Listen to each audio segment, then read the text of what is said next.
Voters got to meet the candidates for Fargo Park and school boards at candidate forums last night at City Hall. A number of questions were asked of the 3 park board candidates and 8 people vying for seats on the school board. School board candidates were asked whether they would support the district's long-range plan and how they would deal with students with behavioral issues. They also touched on the importance of working with lawmakers and how that may need to happen even more.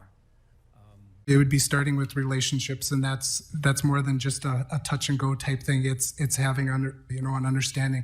Reaching out is valuable. It's not scary, and we need to be involved in the legislative process. And so the idea is to go in and express what the needs are, and then to come back and say, okay, this is where we think that the best solution will come from.